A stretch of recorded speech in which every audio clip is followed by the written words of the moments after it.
Hey, friendo, Steve here. And Larson. And welcome back to Going In Raw, the only pro wrestling podcast you need to be listening to right here at youtube.com/Steve and Larson. And available wherever podcasts can be found. Be sure to join us later on today for our Hell in a Cell live reactions. It's going to be a short show, only 3 matches, you know. Well, that's all they've announced as of us filming this on Thursday. Yeah. Hopefully, as of the Smackdown on Fox airing, there will be maybe a couple more matches announced. What do you think? I think so. You kind of have to announce, not you personally, but they would kind of have to announce the entire card. I want a 45-minute pay-per-view. Yeah, 3 matches still. All quality.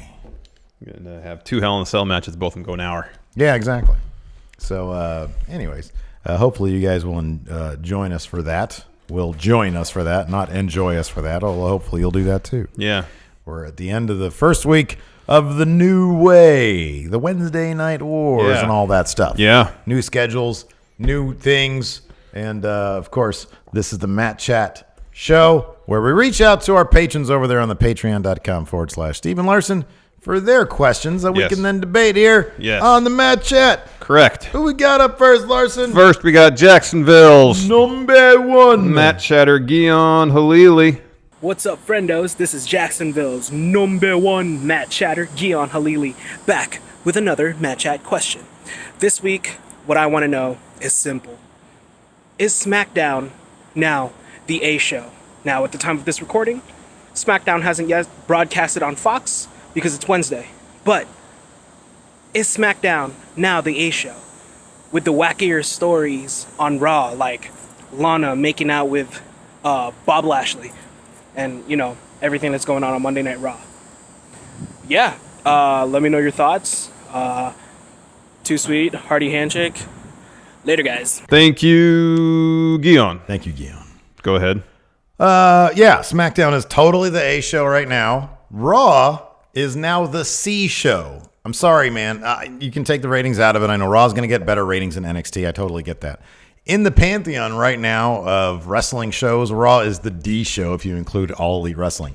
That's how it is, man. I'm sorry. Wow. NXT in the land in WWE, NXT and SmackDown are the bells of the ball, if you will. SmackDown, obviously, they're putting a lot of effort into. It's Thursday, so we haven't seen what SmackDown looks like in its new form. It probably looks great, though. They're actually doing like a red carpet thing. They're having people from Fox, like hosts from Fox, come out and do stuff with pre-show festivities and all this kind of great stuff.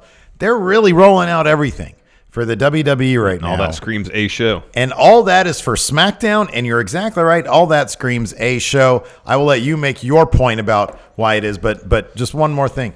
You look at Raw, man, and I know, look, a year from now, the commentary crew on Raw, whoever it is probably going to be Vic Joseph and Dio Madden and somebody else. Yeah, not Lawler. And not Lawler. Their commentary crew is a work in progress right now. Mm-hmm.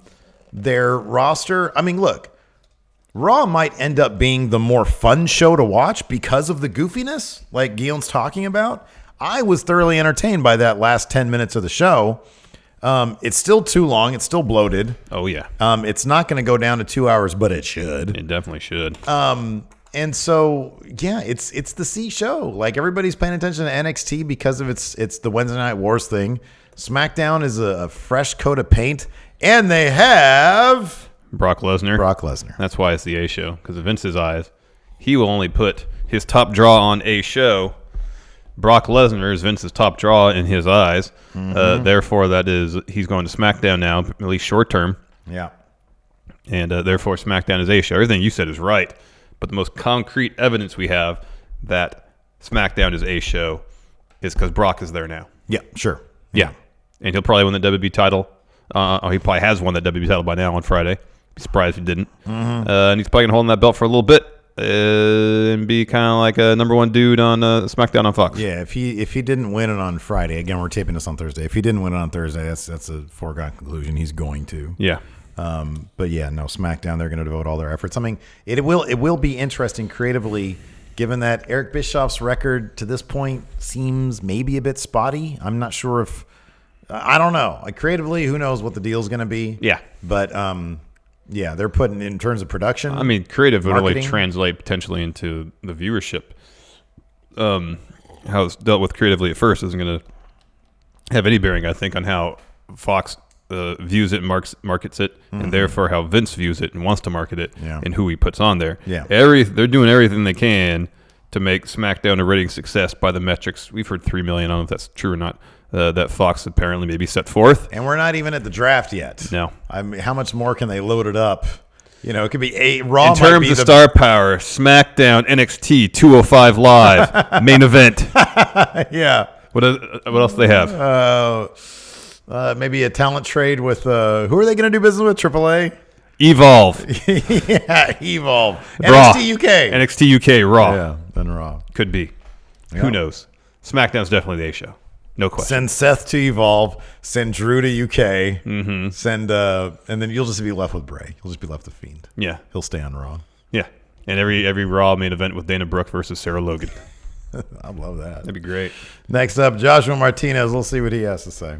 Hey, friendos. So, with the Wednesday Night Wars starting, how do you compare this so far to the Monday Night Wars?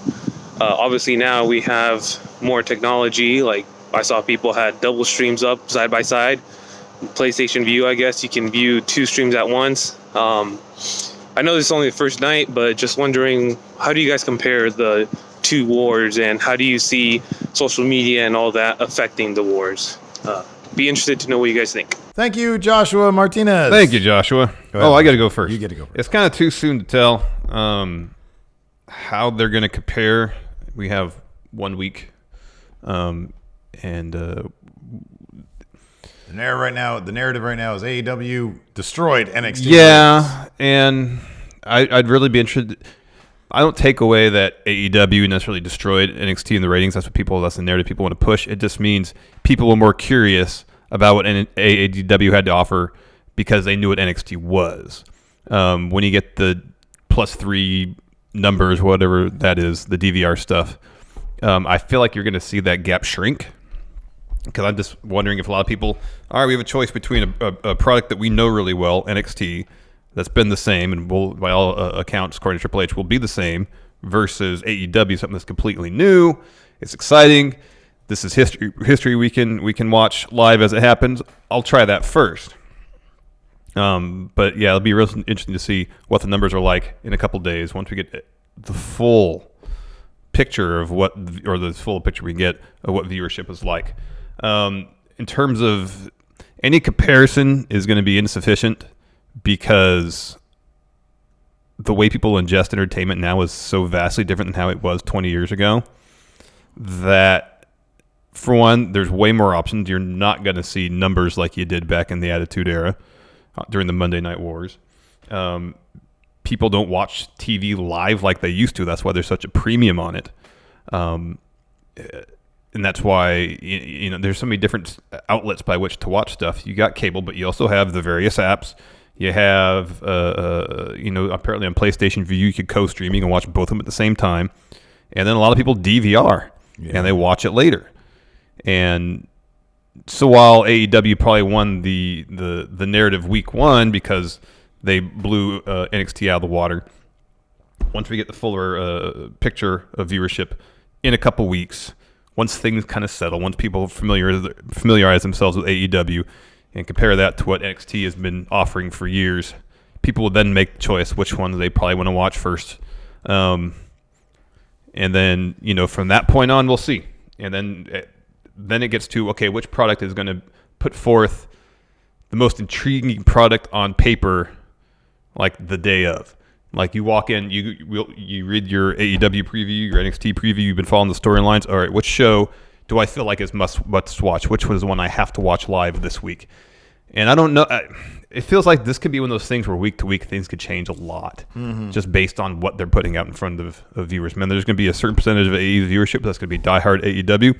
There's going to be a certain number of NXT's viewership that's probably going to be diehard NXT. And we'll always watch that first. But there's probably going to be a chunk of it that'll vacillate back and forth depending on what they think is the most must-see program. Yeah. It's going to be a while before I think we get a real good picture of where each show stands in terms of viewership, what they draw, so on and so forth. I think there's also going to be a certain amount more of civility from the companies. We just saw that today. Do you think 20 years ago WWE would have issued a statement saying, "Congratulations, WCW, on the successful launch of Thunder"? Nope. Never would have done it. No.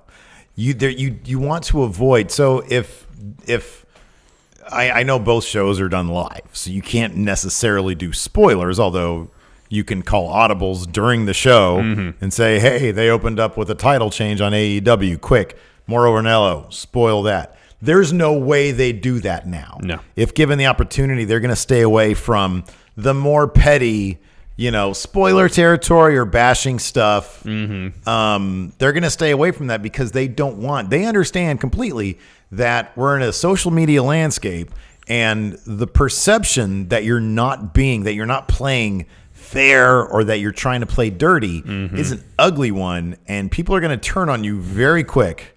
So I think there will also be a certain amount of civility.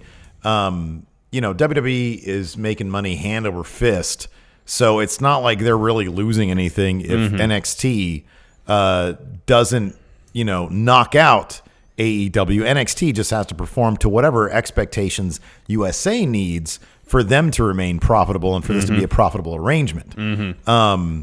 So yeah, I think there's that aspect of it too. I think those are some immediate differences. Yeah. But yeah, it's going to take time. I hope both companies keep just doing everything they can. I hope NXT creatively and AEW creatively does everything they can to try to keep them sustainable long-term and exciting short-term. Exactly. And I think everybody will continue to win. I had a blast on Wednesday watching both shows. I thought they were both top-notch, and I hope they're both a lot of fun. A lot of fun.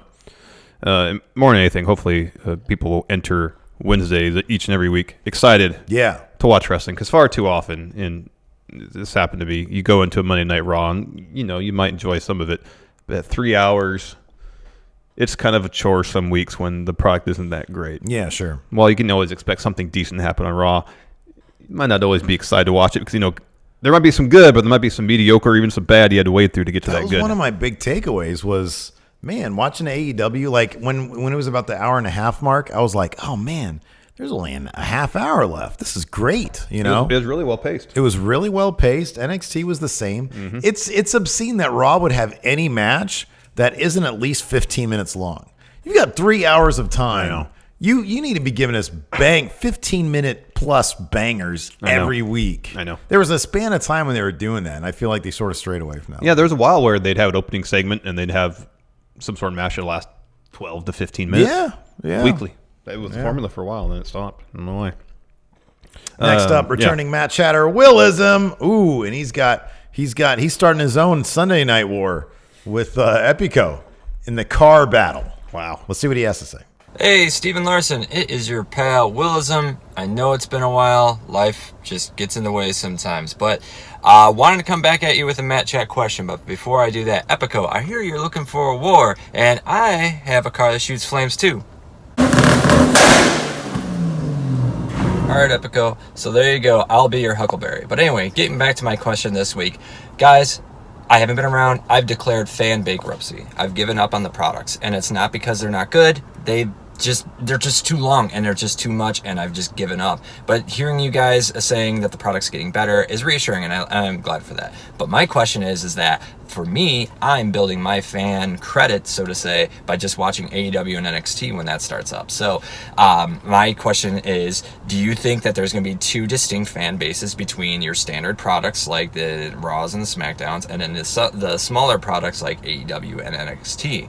And I see an equivalency kind of like how the beer market has become, where you have your standard, your Miller, your Budweiser, your mainstay type groups that gravitate towards that. And then you have a whole separate group that gravitate towards like the craft industry, which is a smaller and kind of more exciting environment. And I only see that for NXT and AEW kind of reinvigorating in Monday Night War almost. So anyway, my question is that, what do you guys think? Do you see two separate bases forming over the next couple of years that are going to just gravitate towards those two distinct areas of this market? Anyway, too sweet, hearty handshake, coming from your pal Willism. Thank you, Willism. Thank you, Willism. Go ahead, Steve. Man, that fire-breathing car. Man, that's amazing. It didn't breathe fire, it shot fire. It farted. Thank you. Anyways. Man, I don't know. I mean, with many different, how do I put this, niche forms of entertainment, there will always be completists, people who need to absorb everything about a certain thing. The world of wrestling, that's no different.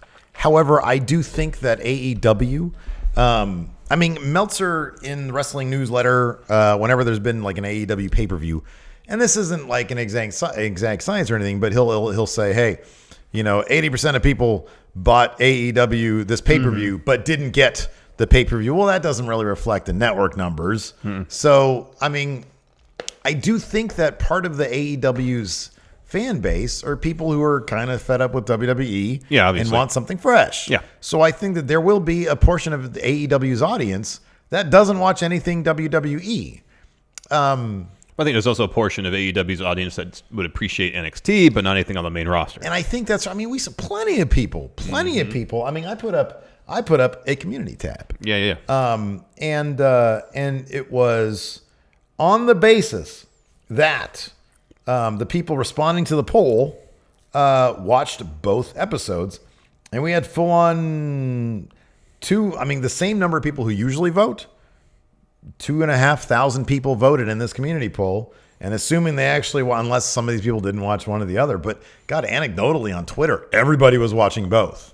I said, assuming you watched both, this week's winner was, and then it was, 45% said they were both great. NXT and AEW. NXT at 34%, AEW at 19%. So I think there's a lot of people out there who are watching both AEW and NXT. I think it's all over the map. I think there's a big chunk of people who's going to watch everything. I think there's a smaller chunk of people who's just going to watch one thing. I mean, that's the thing about NXT that I like about it, is that I don't have to rely on a different show. Raw and SmackDown, I think with the split in networks, they're definitely going to be their own things. Yeah. In which case you can only watch SmackDown or you can only watch Raw and get the complete picture. So I think it's kind of all over the map. I don't know what the breakdown would be, though. I don't know can't either. even speculate on that. I wonder if there's still a lot of people who just equate WWE with pro wrestling. Sure. It's the name brand. It's the Kleenex. It's the crayon, or Crayola, sorry. It's the Xerox of wrestling. And so there might be the perception in some people's mind, well, if it's not WWE, it's not really worth watching because it's not the major leagues, essentially, Or there's just that blind brand loyalty. Totally. It's like you don't even know why you're defending them, but you are. It's because it's what you've known. Yeah. I wonder if that plays into it. And also, it's a massive time commitment to watch everything. Sure. So if, depending on what what you like out of your pro wrestling, if you want to watch the stuff that features the stars that and features the stars that you used to watch, then okay, well, I have 3 hours a week to watch wrestling. I'll watch Raw. Yeah. I have 5 hours a week. I heard great things about NXT, but man, Roman Reigns is on SmackDown. Brock Lesnar's on SmackDown. Sorry, NXT, I'm going to watch SmackDown. Yeah. Triple H has always said that the point of WWE is that there's something out there for everybody. And you don't need to be. In fact, you probably shouldn't be watching everything. You probably shouldn't be. No. Because it is, like you said, a massive time commitment. Because you get 3 hours of Raw, 2 hours of SmackDown, that's 5 hours, 2 hours of NXT, that is 7, and then you get another hour of 205, another hour of NXT UK. That's 9 hours of original programming on a non-pay-per-view week from WWE alone, plus 2 hours of All Elite. That's 11. If you want to watch Impact, that's another 2 hours. Yeah. And then you got, if you want to watch Ring of Honor, wherever that's on, that's another hour. If you want to watch NWA Power, that's probably another hour. So you're looking at what? 15 hours? A ton. A week? On a non-pay-per-view week. Yeah, right. Yeah. Imagine like a major 4 pay-per-view. Big 4 week, yeah. Like a Rumble weekend. Mm-hmm. Where you get 7 hours of Rumble, 2.5 to 3 hour takeover. It's a lot. Yeah, I wonder if that's part of why McMahon, like with SummerSlam, we saw it was a 3.5 minute. Yeah, it was card. a brisk show. That was rad. That was awesome. That was amazing. Hopefully that's the norm. Yeah. Next. Oh, it's Waymaker. Let's see what he has to say. Don't seem so down, man. That's our buddy. I like Waymaker. He's the best. We like to pick on him. We do. Yeah. Waymaker here, and I've got a match chat question for you. Now, with the surprise entrance of certain ex-WWE wrestlers in AEW, I would like to know what wrestlers from AEW would make a big impact in either NXT, SmackDown, or Raw. Thank you. Too sweet. Hearty handshake. Shoulder lean. Thank you, Wayne Maker. Thanks, Wayne. So we take one talent from each division. Yeah. MJF, I feel like he's the standout. He's super young. I think they say he was 23 the last night. He's already so good on the mic. He's already a great promo. Yeah. He's an exceptional promo. Yeah. He's a good wrestler. I imagine with seasoning he'll become better. He kind of checks all the boxes, honestly. Yeah, he really does. He's a great character, great on the mic, good worker. Yeah, you drop him in NXT. Let me ask you this. He's like what Bob Roode was, but better probably. Who do you in terms think, of character work? Who do you think 3 years from now is going to be a bigger star? Hangman or MJF? I think MJF has the higher ceiling. I do too. I agree. In the tag division, it's your answer or LAX, ex-LAX, sorry. I'm guessing WWE would have loved to have signed Santana and Ortiz. They make a massive splash in NXT or on main roster. You can just put them on main. They're so good. Mm-hmm. For the women's division, I didn't go with a household name, but I think because she's so darn athletic that she would make waves pretty quickly, and that's Sadie Gibbs. I've only seen a little bit of her work, but she does some pretty awesome stuff athletically in the ring. Yeah. So I think that'd be something else. Well, in the women's division, I will go with a household name. Of course, she's one of the stars of Glow. Awesome Kong. She was confirmed by Tony Khan to be a member of the roster. She has been signed on, which is fantastic. Yes. We're both big fans of she's hers. Awesome. But yeah, she would obviously make an immediate impact in WWE, just like she did when she was there for a cup of coffee. Yeah. Tag team, I would say Lucha Bros, because if anybody had now look, there's the possibility they might end up like part of Lucha House Party. That's probably why they're like no bueno. However, if done correctly, they could easily be like the Undertaker of the tag team division. Yeah. Sort of the, creepy, horror type guys. Yeah. Cero Mira. Yeah. And then I have MJF also. I'll try to figure out somebody else. Obviously, we didn't include anybody in the elite, 'cause that's obvious. Yeah, no, yeah. I mean, obviously, Kenny Omega is the number one answer right there. Yeah. Let's see here. Who else was in that big scrum that ended the show? I mean, yeah, I'm like, okay, yeah, there's Cody. Sammy Guevara is kind of too young. Maybe in like 3 years or so. Yeah. Sammy Guevara could make like an immediate impact. 'Cause I like Jungle Boy's work, but they're just like, all right, you're 205 Live. Again, yeah, I know exactly. Like maybe like Luchasaurus could be like a Damian Priest type. Maybe, I don't know. He's kind of goofy also though. So yeah, no, it's the easy answer is MJF. He's a jewel. He's an absolute jewel. Yeah. Next, got a question from Christopher Rampersad. Hello, Stephen Larson. So my question is, who would be the Undertaker's opponent at Saudi Arabia or Crown Jewel? Thank you, Christopher. Thank you, Christopher. Go ahead, Steve. Oh man, so it's Crown Jewel. Your answer might be the more correct one, but Mayor Glenn Jacobs is obviously not averse to returning to the WWE. I'm going to go with Kane. Crown Jewel, they seem to love their old timers doing things. So, why not Undertaker versus Kane? One more time. One last time. Did they ever advertise that for Undertaker versus Kane? I think so. One last time, Undertaker versus Kane. And they'll revisit it again 10 years from now. Sure. Why not? One last time. Yeah. I put Drew McIntyre. They were setting the stage for that match to happen. Drew's been out of action for a while.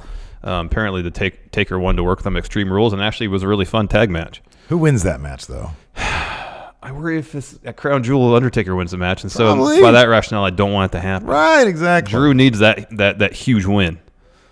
Will they bring back Chris Jericho versus Undertaker? Anyways, next up, AO Worm has a question. Let's see what AO Worm has to say. That'd be great. Y2J versus... It's not going to happen, man. Oh, that can't happen. No. Let's see what AO Worm has to say. What's going on, friendos? Your boy AO Worm here. It's been a while, but I'm back on Matt Chat. So, question. Steve and Larson, you guys are to open up a brand new wrestling school. Pick 4 coaches, 2 single stars, a female coach, and a tag team coach. Then pick a location of where you want your wrestling school to be. And then what would be your wrestling school staple? Like, what would you make sure when your prospects leave, they're the best in? Like, whether it be technical submission style based wrestling, strong style, high flying, high spots, getting over with the fans, like promo work. What would be the staple for your wrestling school? And then obviously, what would be the name of it? All right, guys, take it easy. Too sweet. Hearty handshake. I'll catch you later. Thank you, AO Worm. Thank you, AO Worm. Man, I love this question, but All you right, go ahead. You this is go what I got. first. So, in short, it's either the Bastard Academy, Good. or Wrestling School of Misery, one of the two. Oh, I like it. Because the first names I thought of were just some of the most miserable wrestling characters I could think of. First and foremost, you got to go with Bastard Pac. Pac. I know they call him Pac in It's AEW, Pac. but I call him Pac still. He of course, be teaching the high flying stuff, but also he's got like the best like little back roundhouse kick in the entire business. It looks great. Yeah. So we got that covered, high flying stuff. Next, Walter. We've seen the stuff he's been doing at the PC in the United Kingdom at his own wrestling school.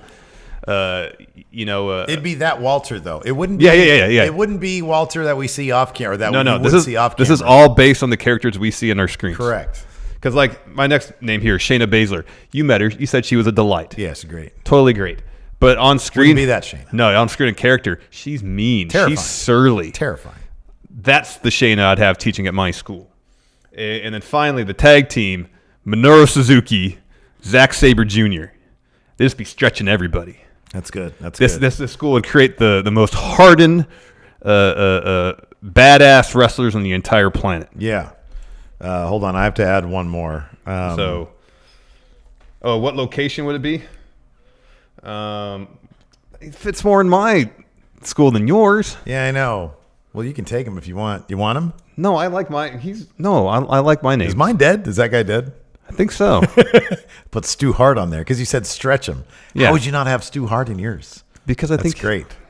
Didn't he pass away? I think he died. I think he man. did. I That's think he probably why I died. didn't have him on my list. Totally died. Right? Didn't he die? Yes. Yeah, he died like 2003. Oh my God, ages ago. What's a good location for this? Someplace sweaty. Or really cold? Yeah. Somewhere in the upper Midwest. Well, I know Shayna's from Sioux Falls, so I'm familiar with. Shayna's literally the only person from America. Okay, that's fine. So you'd want someplace international, I would think. Walter doesn't like leaving, so it's got to be in Germany. Oh, I guess that's true. You got to All be in right. Germany. Or at least somewhere in Europe. It has to be somewhere in and Europe. Pac probably keeps home in the UK. So. Probably. And Suzuki or Sabre too. Yeah. All right, man. yours is crap compared to mine. No, it's Listen to good. this. Steve's Deathmatch Academy. That's right. Nick Gage, Zandig, Sexy Star. I know she wasn't like into death matches, but man, she was tearing people's limbs off shoot style at a freaking worked match, right? So Sexy Star, and then New Jack, and because we needed a tag team, it'd be New Jack and Mustafa, who actually seems like a very lovely guy. Yeah. So he could just sort of be the motivate. He's the one guy that you can turn to and be like, Mustafa, these guys are killing me. And he's like, well, yeah, it's a Deathmatch Academy. You're like, thanks, Mustafa. Words of encouragement. Exactly. Oh, yeah, that's right. It's a Deathmatch Academy. Next question from Gatlin T. This is the Firefly Funhouse newest puppet, Gatlin T. And I had a completely different question planned until I saw that Brian Zane worked a Ring of Honor show. So my question for you guys is if you guys could work at any wrestling company, what would it be? And what would you do? Anything is available, but it has to be modern day. Thank you guys. Too sweet and a hearty handshake. Thank you, Gatlin T. Man, we have the same answer on this one. I would love to work at NWA Power. I can't wait for NWA Power, man. What is it going to be on Tuesdays? Yeah. Hell Opposite yeah. Impact. Oh, I love it. We got Tuesday Okay Night about War that. brewing. Yeah. Now Corgan's got beef with Impact. Oh, he's got big beef. He's not above being petty. Unfortunately, he tapes his stuff like days in advance. Like Impact doesn't? So I'm not sure he could. That's a good point. They do too. Man, I love their studio setup. Their cast of characters is great. Allison Kay, that new NWA Women's Championship amazing. title is beautiful. Eli Drake is there. Who's the Rock and Roll Express? Colt Cabana's there. Tim Storm is there. Colt Cabana. Nick Aldis. Nick, is he still the champion? I believe so. Okay. That's all great stuff, man. Yeah. That's great stuff. Oh, Damian Sandow's there. Yeah. That's terrific. Oh, man, they got that amazing studio setup. I'm telling you, we can do commentary. That'd be great. Some like off-white cream blazers. With the logo. With the logo. On the and lapel. Then, like, the long mic. Yeah, like the Bob Barker mic. Oh, my God. That'd be amazing. Like that. Here we are standing at, and I do the... Why do you do the mid-Atlantic accent for? The transatlantic accent. I think it's mid-Atlantic. Is it mid-Atlantic? Those transatlantic means over the Atlantic. No, I don't know. Yeah, I think you're right. I think it's mid-Atlantic. Mid-Atlantic. Here we are now with the current tag team champions, Rock and Roll Express. Or I can do a southern accent. Hey, here I am. We just both try to do JR. Yes, that'd be amazing. Here we are now with we should set up like a little interview area over here. Bring Cal Jack in and do some interviews before he has. Here, matches. you do JR. I can be Ed Edwards. There. Yeah. Here we are now. Here we are now with Cal Jack. Man, you're a big fella. Cal, talk to me. When you gonna go to Nick Aldis and turn yourself in, son? Yeah. Great answer there from Cal Jack. From Cal John. Oh, we're making history next. Not one, but two questions due to my own oversight. From Rich Nason. Take it away, Rich. Friendos, Rich the Smash Bro here. Just got my match chat reminders. I'm getting ready for work. I clean up nice when there's not a whole lot of beef to be shown. I know how much Steve loves the beef. Real quick, I wanted to know if you guys think if they created a mid-card belt for the women's division, because they've done everything the men do, and the men have their mid-card titles, but do you think if they develop maybe like a featherweight belt or something for some of the ladies that you really don't see that often, instead of always going for the top belt or putting together these crap tag teams to go for the tag titles? Just a thought.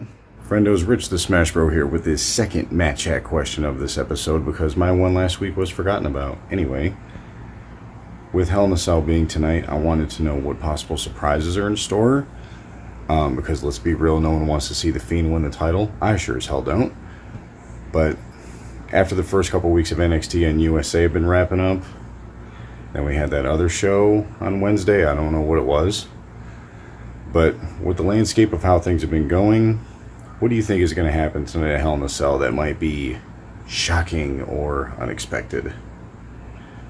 Original Friendo, let me know, boys. Thank you, Rich. Thank you, Rich. Go ahead, Steve. You can go first. Yeah, they totally need a mid-card women's title. I mean, they have the tag titles. Those should be journey titles where they go from place to place and defend them on like pay-per-view cycles.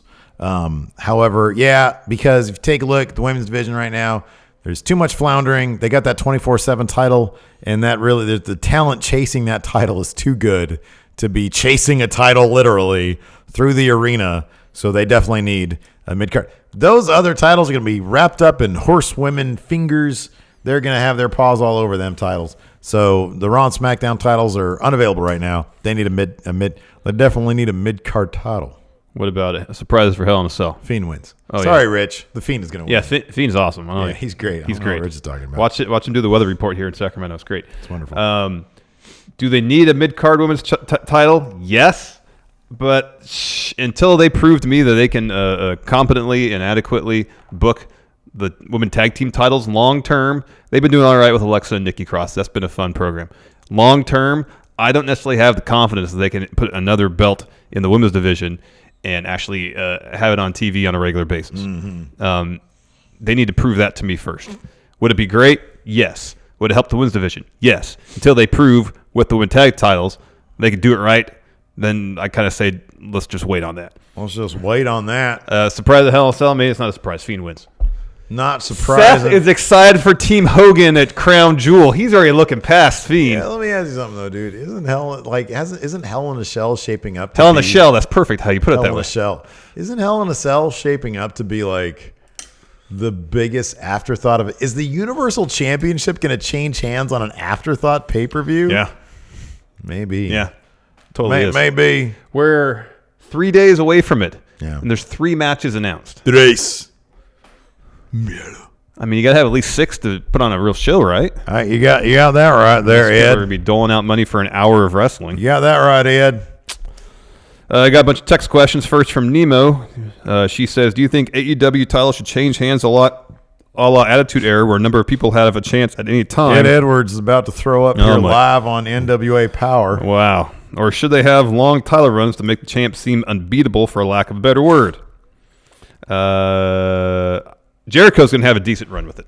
They want to establish that belt immediately out of the gate. He's going to have a decent run. He probably won't drop it till May, till Double or Nothing 2. That's my guess. I want to go back to Vegas, man. I know, that was a fun weekend. That was fun. I'm going to do that again. That would be my guess. And by that time, Kenny will probably come back around. He'll drop the belt to Kenny. Kenny will have it for a little bit. And then from that point on, if it makes sense story-wise to have the title be passed around a little bit, by all means. Yeah. And once Jericho's established that title, help them establish a firm viewer base, put it on Kenny. As we've seen lately, Kenny is not averse to losing. So it makes sense storyline-wise to put the title on people to help elevate them a bit, by all means. So long as it's interesting and well done. Let's fast forward 2 years. If they do their jobs properly, you'll get guys like MJF, Hangman Page. You'll already have Mox, Kenny, Scorpio Sky, I hope. Yeah. Jericho's still going to be there. Hopefully you'll get, like we had in the Attitude Era, 5 or 6 real true contenders, and then you might see that title swap hands a bit more the way it used to. I really liked how they did that because they had so much dang talent and it was so unpredictable. So I would like to see that, but they need more legitimate contenders to that title. Yeah. So there you go. Yeah. Totally. Next from Tiger Mask Tim Morris, alternate universe time. You love these questions, Steve. These questions. Say Charlotte, Sasha, Bayley, and Becky never made it to WWE. Who out of the current women's roster would be the 4 horsewomen in that universe? What do you got? I had to look away, so I didn't see what you were writing down, but we did have 2 of the same overlapping answers. We both got Asuka and Ember Moon easily. They were sort of in the class that came right after that, and then also on the tail end of that class was Ruby Riott. Yeah, I think she's been the one person who has as much talent as anybody else, but just by virtue there's so much talent there, she's been relegated to nothing. So I'm going to put Ruby Riott in mine, and then Carmella, although I'm not sure Carmella would be, because I'm a big fan of her in-ring work these days. I think she's decent. Yeah. She can hold her own. Yeah.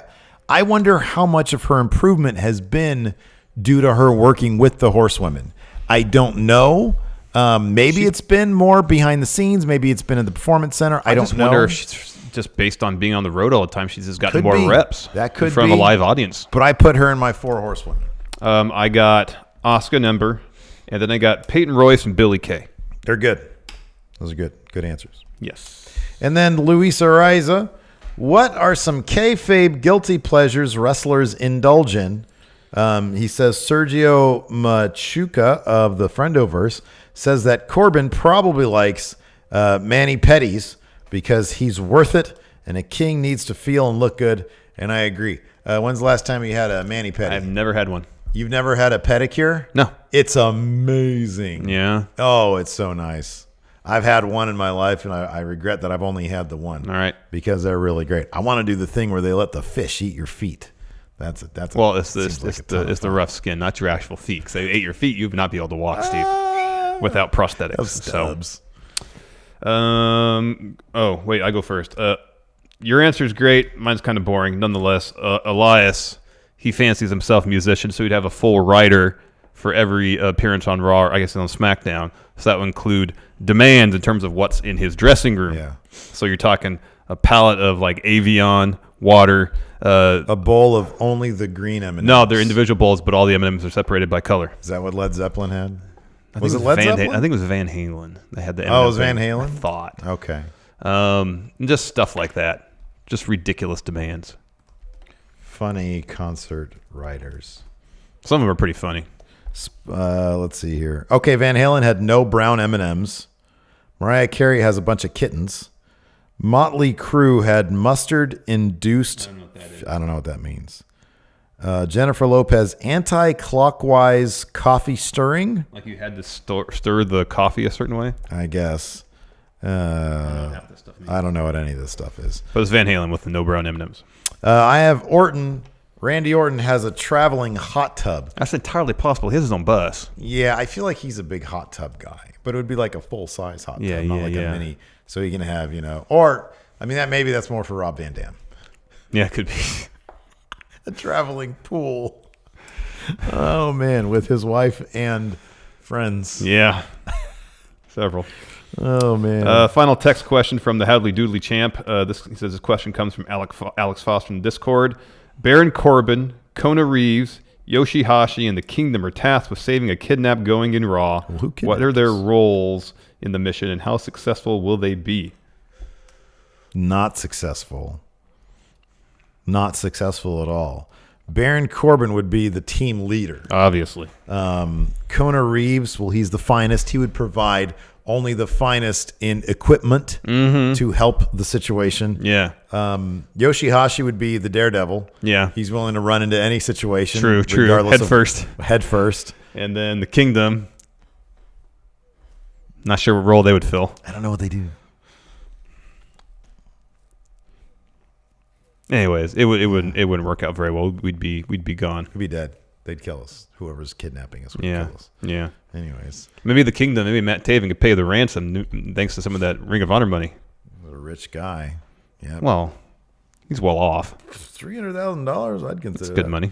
Yeah, I don't know. Maybe he's not rich. If I was making $300,000, I'm not sure I'd call myself rich. No, I definitely would not. Like, isn't like $1 million a year is probably the baseline for where you shoot rich? Yeah. Yeah. Okay. Oh, one day. Anyways, thanks everybody for tuning in. We appreciate it. Till next time. We'll talk to you later. Goodbye.